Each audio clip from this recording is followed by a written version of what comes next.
नमस्कार दोस्तों, मैं मतलूब चंदेल एडवोकेट और आप देख रहे हैं जनमत टीवी। यहाँ पर स्वागत है हमारे साथ जुड़े हुए आदरणीय विजय चौधरी जी, पूर्व नगर पालिका अध्यक्ष उरई। संजय गौतम जी हमारे साथ जुड़े हैं। मैं परिचय करा देना चाहता हूँ, बसपा के जिला अध्यक्ष हैं, जनपद जालौन से। हमारे साथ जुड़े हुए हैं नगर पालिका के सभासद मुकेश यादव कुठोंदा जी, उनका भी हार्दिक स्वागत है। और तेज तर्रार नेता हमारे साथ अनुज मिश्रा जी, जिला अध्यक्ष कांग्रेस पार्टी जनपद जालौन जुड़े हैं, उनका भी इस्तकबाल है, स्वागत है, अभिनंदन है। और हमारे साथ जुड़े हैं मनोज दुबे जी, जो नगर पालिका के ठेकेदार हैं, उरई नगर पालिका के और सीनियर ठेकेदार हैं। आज हम कॉन्फ्रेंस के साथ में सभी लोगों का स्वागत सम्मान करते हैं और इसके बाद हम चर्चा करते हैं कि मनोज जी ने जो गंभीर आरोप नगर पालिका अध्यक्ष बहुगुणा जी के ऊपर लगाए हैं, जो वीडियो वायरल हुआ है। तो मनोज जी, मेरा सवाल आपसे है, आप इसका जवाब देंगे। आपने जो आरोप लगाए हैं, इन आरोपों में क्या सत्ता है? भाई साहब जी, मैं ये बता रहा हूँ कि अब इसमें सत्यता की आवश्यकता नहीं है, क्योंकि उसमें बहुगुणा जी सब कुछ बोल चुके, जी, सब कुछ बोल रहे हैं। अब इसमें हम और क्या सबूत दे दें, मुझे ये समझ में नहीं आता का। जी, सिर्फ इसलिए रोका कि दे दो, पहले दो। जी, उसके बाद साहब राज्य हमारा 14वें वित्त का भुगतान समस्त ठेकेदारों का, एक बार भाई साहब कोई जाके तो ऑफिस में चेक इन करा ले, उसकी जांच करा ले कि ये फाइलें क्यों रखी भुगतान वाली। जी, पूछने नहीं आता, आपने कहा कोई आवाज नहीं उठाता, तो ये सवाल तो इन लोगों पे भी खड़े हो गए ना। हमारे साथ विजय चौधरी साहब बोलेंगे, मैं उनसे ये सवाल कर लेता हूँ कि आप पूर्व नगर पालिका अध्यक्ष हैं, आपने अभी एक इंटरव्यू दिया अशोक शर्मा जी को, आपने कहा कि मैं व्यक्तिगत बात नहीं उठाना चाहता हूँ, सहयोग करना चाहता हूँ। अगर कोई आदमी गलत काम कर रहा है तो आप कब तक सहयोग करेंगे उसका? मल्लू भाई, मैं एक बात बोलना चाहूंगा। मैं 10 साल चेयरमैन रहा जी। एक्चुअली में जैसे जिस संस्था के हम चेयरमैन रह चुके हैं, उस संस्था के बारे में जैसे अगर हम कोई चीज उठाते हैं जी, तो लोगों के बीच में एक ये भ्रांति और एक ये थोड़ा सा एक दिमाग पे ये असर पड़ता है कि आदमी क्योंकि 10 साल रह चुका है और ये जरूरत से ज्यादा इसमें हस्तक्षेप करता है। इसलिए मैं इस संस्था को छोड़ के और किसी भी चीज में अगर कहीं कोई इस तरीके का लोगों का कार्य बाधित है तो उसमें तो हम मदद कर देते हैं जी। लेकिन ये संस्था चूंकि 10 साल हम खुद रह चुके हैं, माता जी रह चुकी हैं, तो इस वजह से हम थोड़ा सा अपने आप को अवॉइड करते हैं। लेकिन जहाँ तक कई बात चेयरमैन साहब क्यों अवॉइड करते हैं? अभी मनोज भाई सवाल हो रहा है। चेयरमैन साहब आपकी आवाज क्यों करते हैं? क्योंकि आप भी नेता हैं, नेताओं का पक्ष ले रहे हैं। अवॉइड थोड़ा सा हम इसलिए करते हैं कि नहीं, ये गोलमोल बात नहीं, बात करिए। मैंने किया है तो आप मेरा साथ दें खुल के। जी मनोज जी, हमारी बात मैं सवाल कर रहा हूँ, तैयार हैं, लेकिन हमको ये कहीं ना कहीं अंदर से महसूस होता है कि जिस संस्था में हम रह चुके हैं उसके बारे में अगर हम कुछ करेंगे तो लोगों के दिमाग में ये जाएगा कि इसको नगर पालिका के बारे में बहुत ज्यादा पड़ी है। ये आपके दिमाग में रहता है। दूसरी बात, यही सवाल मैं अनुज मिश्रा जी से कहूंगा, वो भी नगर पालिका के काफी पुराने ठेकेदार फैमिली रही है उनकी, और वो इससे परिचित हैं, वो वर्तमान में जिला अध्यक्ष हैं। अनुज मिश्रा जी, आप इसको कैसे देखते हैं? आपकी पार्टी क्यों नहीं उठाती इस बात को? इतना बड़ा भ्रष्टाचार चल रहा है नगर पालिका के अंदर। अगर आप देखें तो सैनिटाइजेशन का भी काम नगर पालिका में नहीं हो रहा है। नगर पालिका के अध्यक्ष जी भाई मतलूब भाई जी बताइए। मनोज दुबे जी की जो बात थी उससे मैं सहमत नहीं हूँ। जिस दिन से ये मामला मेरे संज्ञान में आया, ये मनोज दुबे मेरे भाई ठेकेदार संघ के अध्यक्ष के बड़े भाई जो स्वर्गीय हो गए हैं, वो भी नगर पालिका में रोज आवाज उठाते थे। चेयरमैन कोई भी रहा हो, चाहे विजय चौधरी रहे हो, चाहे काफी गोरी रहे हो, वो भी आवाज उठाते थे। और ये मनोज दुबे चुकरिया में गुड़ फोड़ लेने से उसकी नहीं होता, इल्जाम लगा देने थे। बुंदेलखंड में एक कहावत है कि जबड़ा मारे दौड़ नशे। अनिल बहुगुणा की नालियों की समस्या सभासदों से क्या कोई बात हो, हमेशा इनकी बात को उठाया। दूसरी बात, जब इनके पेमेंट का मामला ऑडियो वायरल हुआ, मैंने इनको व्यक्तिगत रूप से फोन करके 4 बार कहा कि मैं आपके साथ खड़ा हूँ, तन मन धन से। पूरी कांग्रेस, जिला कांग्रेस आपके साथ खड़ी है। और उस दिन डिबेट में भी मैंने अशोक शर्मा जी के साथ कहा था, मनोज दुबे आप आगे बढ़िए, आपका 1 कदम आगे होगा, मेरे 2 कदम आगे होंगे। मतलब हम भ्रष्टाचार के पक्ष में नहीं है। चेयरमैन अनिल बोगरा की नीतियों का हमेशा से हम विरोध करते चले आए हैं, क्योंकि विजय चौधरी जी भी चेयरमैन रहे हैं। इन्होंने भी शहर की आम जनता कहती है कि विकास कराया।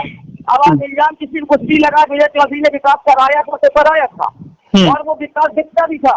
आज सेंट्रलाइजेशन नहीं हुआ है शहर में, कहाँ दवा छिड़की जा रही है, तो लाल दवा जो होती है कुएं में मच्छर मारने वाली दवा, उस दवा का छिड़काव हो रहा है, फॉगिंग मशीन नहीं चल रही है।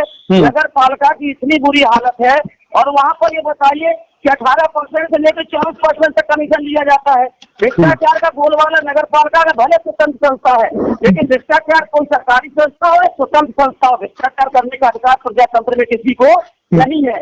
4% कमीशन सभासद की दीजिए, 4% ईओ का दीजिए, 4% चेयरमैन का दीजिए, 2% एलडीए की दीजिए, 1% उसका दीजिए। पूरा आंकड़ा मेरे पास है कितने परसेंट नगर पालिका में कमीशन खोरी हो। नहीं तो ये सर मेरा सवाल है, ये आपने कांग्रेस के बैनर के तले आज दिन तक इसको आवाज को क्यों नहीं उठाया? आपको बतौर जिलाध्यक्ष बने भी पर्याप्त समय हो गया और आपके संज्ञान में ये पूरी घटना है। आपने आप अपने भाई नगर पालिका के अधिशासी अधिकारी से बात करिए कि मैं अनियमितताओं के लिए कितने बार उनसे कहने गया। एक बार इन्होंने कांग्रेस दफ्तर के बाहर इन्होंने कूड़ादान बनाने का प्रस्ताव रख दिया। मैंने वहां जाके कहा कि अगर कूड़ादान बन गया तो समझ लेना भाजपा दफ्तर के सामने कूड़ादान बनेगा। ये लोग इस मानसिकता के लोग हैं कि ये कांग्रेस एक दफ्तर हमारा है जो पुरखों का बनाया हुआ है, उसके सामने भी कूड़ाघर इन्होंने मंजूर किया। मैंने नगर पालिका के अधिशासी अधिकारी से जाके कहा कि हिम्मत है तुम्हारी बना के दिखा दो। और मनोज द्विवेदी भी मैं कहता हूँ अगर कोई बात कभी कोई बात है लॉकडाउन खुल जाने दो, और अगर आपके साथ हम खड़े होंगे इस उड़ई नगर पालिका अनिल बोगरा की जो काली करतूतें हैं इसका पर्दाफाश भी करेंगे। खुद से जाने वाले नेताओं में नहीं है और हमारी पार्टी हमेशा ठेकेदारों के साथ है। मैं इनको फोन करके सुबह शाम उनके हालचाल भी देता रहता हूँ। जब कैसे मुझे जेल भिजवाया नीरज राजपूत को, मुझे आपको मतलब भाई एक बात पता है नीरज राजपूत कितना दोषी था। मैं संजय गौतम जी जो बसपा के जिलाध्यक्ष हैं, बसपा का नेतृत्व करते हैं, मुझे सुन रहे हैं संजय जी आप? धन्यवाद, सुन रहे हैं। जी संजय जी आप बताइएगा कि आपकी पार्टी ने भी सभासद के इलेक्शन लड़ाए हैं और कुछ सभासद आपके भी हैं नगर पालिका के अंदर, आपका क्या एक्शन है? इतनी बड़ी घटना हुई है, कमीशन खोरी के मामले सामने आ रहे हैं, उजागर हो रहे हैं और आप लोग एक बड़ी पार्टी का नेतृत्व करते हैं, आपका क्या मत है इसको लेके? देखिए चंदेल साहब, जो भी अनियमितताएं हैं या कमीशन खोरी है, हमारी पार्टी भी हमारे सभासद भी इसके खिलाफ हैं और निश्चित तौर पे जिनके साथ अन्याय हो रहा है तो उनका साथ दिया जाएगा। तो हर हाल में बहुजन समाज पार्टी ऐसे लोगों के जो पीड़ित हैं उनके साथ में खड़ी हुई है। क्या रेजोल्यूशन बसपा, कांग्रेस और भी समाजवादी पार्टी या जो पार्टियों के सभासद हैं क्या रेजोल्यूशन पास करेंगे? इस बात पर आप लोग खड़े होंगे आके के नगर पालिका के खिलाफ है? बिल्कुल, कहीं भी चाहे नगर पालिका हो या कोई भी अन्य ऑफिस हो या कहीं कोई भी काम हो, सत्ता पक्ष के द्वारा जहाँ ऐसा भ्रष्टाचार हो रहा है, जो भी चीजें हैं उसके खिलाफ बहुजन समाज पार्टी बिल्कुल है और हर प्रकार की लड़ाई लड़ने के लिए तैयार। न्यायालय ने 394 में मुकदमा दायर करने के आदेश किए हैं बोगरा जी के खिलाफ। 394 में? जी, मारपीट और लूट की घटना में उसमें कोर्ट में इनका वाद निलंबित है, अभी उसमें 2 गवाह हो चुके हैं। नहीं देखिए मैं दोबारा इसको कोट करता हूं, सारे लीडर सुन रहे हैं। आपने कहा 394 ये लूट की धारा बनती है और 394 में क्या मुकदमा लिखने का न्यायालय से आदेश हो गया है या अभी गवाही परिवार चल रहा है? अभी गवाही चल रही है, लॉकडाउन के वजह से तीसरा। मेरे साथ जुड़े हैं मुकेश यादव कुढोना जी और जो सभासद हैं वर्तमान में। मुकेश जी आप मेरी आवाज सुन रहे हैं? जी सर, आपको वेट काफी कराया है मैंने। मैं ये सवाल करना चाहूंगा कि वर्तमान में आप सभासद हैं, ये जो कारगुजारियां नगर पालिका में हो रही हैं, क्या नगर पालिका ऐसे ही चलेगी आप लोगों के रहते हुए?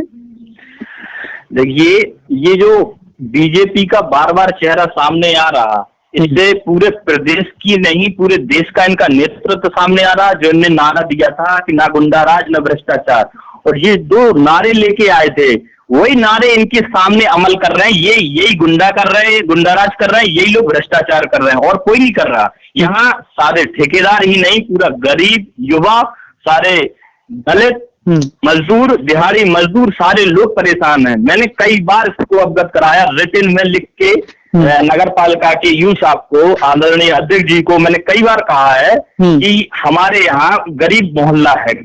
आरोप तो ये भी लगते हैं कि सभासदों को भी एक कमीशन जाता है, चेयरमैन को भी कमीशन जाता है, और उसके बाद ईओ भी कमीशन लेता है। इस तरीके के आरोप बहुत आते हैं निकल के। तो आप लोग भी अछूते नहीं माने गए ना इसमें?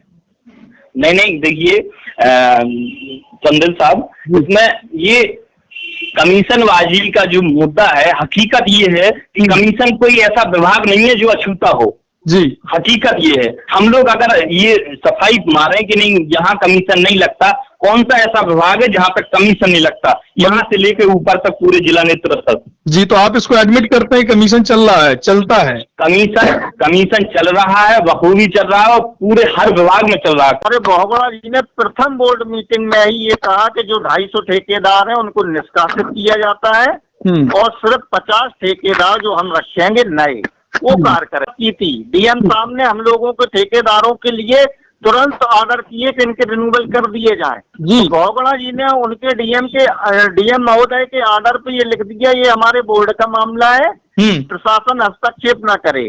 तो मैं वो मार्च 18 में हाईकोर्ट, माननीय हाईकोर्ट में गया और मैं 15 दिन वहां रहा और हाईकोर्ट ने इनको लताड़ लगाते हुए तुरंत सभी के रिन्यूअल करने का ऑर्डर दिया। और माननीय हाईकोर्ट ने यह भी कहा कि आप रोजगार दे नहीं सकते तो थोड़ा कैसे रहे इनका, इसका तब इनने रिन्यूअल किया था। मिला था और वो हत्ते मिले थे, हत्ते एक दिन पहने दूसरे दिन फट गए। स्थितियां ये हैं जी, परिस्थितियां हैं, सैनिटाइज भी नहीं हुए हैं वार्ड, और किसी भी प्रकार का कोई काम नहीं हो रहा। तो समझ लो जब एक हत्ता जो है हाथ में पहनने का, ग्लव्स जिसे बोलते हैं, वो ग्लव्स आज पहनता है और दूसरे दिन जब वो फट जाता है सफाई कर्मचारी का, तो इसी से आप अंदाजा लगा सकते हैं कि भ्रष्टाचार की स्थिति क्या हो। संजय भाई, आप कहते हैं कि भ्रष्टाचार हुआ है, आप अवगत हैं इससे, तो बसपा क्या करने जा वाली है? बसपा क्या कर सकती है? क्या एक्शन है बसपा का नगर पालिका में जिस तरीके का भ्रष्टाचार बसपा का? प्रशासनिक रूप से इनकी शिकायतें क्लर्क की है नगर पालिका के। आप देखिए, आप लोगों को ये देख के ताज्जुब हो गया होगा कि वो क्लर्क कह रहा है क्या, वो तो उन्हीं ने कह दिया है चेयरमैन साहब ने कि अपना अपना प्रमाण पत्र लाओ, जैसे मिले तैसे लाओ, अपना अपना निपटाओ, चाहे 1% पे, 2% पे, 3%। ये क्लर्क देखो तो एक क्लर्क का नाम बताइए, क्लर्क का नाम आप बताइए क्या है? जेपी, उसमें नाम आ रहा है जेपी नाम के काम की तारीफ उरई शहर, उरई के अलावा जालौन और जगह पे होती है। आपको नहीं भाई, हम देखिए ऐसा है, ठेकेदार कोई हमारा व्यक्तिगत न कोई मित्र है न कोई दोस्त है जी। ठेकेदार नगर पालिका का एक अंग होता है, एक पूरक है दोनों लोग, नगर पालिका और ठेकेदार। लेकिन एक रोज सवाल आप पे सर खड़ा होता है, जैसे कि अभी मनोज जी ने भी एक आरोप लगाया है कि जब कोई मुद्दा भ्रष्टाचार का होता है तो चौधरी साहब शांत रहते हैं, वो इस मुद्दे को नहीं उठाते हैं और फंड का पूरा काम उनके लोग कर रहे हैं जी। एक भी आदमी को वोट फंड के काम नहीं मिल रहा। दूसरी चीज, हमने अपनी पावर कर रखी थी 25,000 की जी, उन्होंने अपनी पावर कर रखी है 1 लाख की। अगर राज्य वित्त का पैसा आप वोट फंड में खर्च कर देंगे 1-1 लाख करके, ये तो राज्य वित्त का फिर कोई काम ही नहीं हो पाएगा जी। तो अब ये सारी चीजें आपके सामने आई हैं और आपने ये स्वीकार किया है कि पानी सर से ऊपर हुआ। इसका मतलब है कि नगर पालिका का भ्रष्टाचार अब बहुत चरम सीमा पर हो गया जब आपने शब्द का उपयोग किया है। लेबर को इस लॉकडाउन में खिला रहे भाई साहब, खुद नहीं खा रहे। आप लोग ने नहीं सुने तो हम लोग तो मर गए सर लोग। नहीं, वो बहुत बड़ा नेता जैसे हमें जेल भेज दे और देख लीजिए, हमें लगा तो कत्ल ना करा दे। नहीं, आपका डर जायज है और आपकी बात को सभी जिम्मेदार साथी भी सुन रहे हैं और निश्चित। अरे भाई साहब, ये सुन रहे हैं, को कछु नहीं कर रहे, सब शांत बैठे रहे भाई साहब, लेकिन हम दावे नहीं, हम मर जाए। नहीं, शुक्रिया, हम आपसे जुड़े रहेंगे, आगे भी जारी रहेंगे। बहुत धन्यवाद।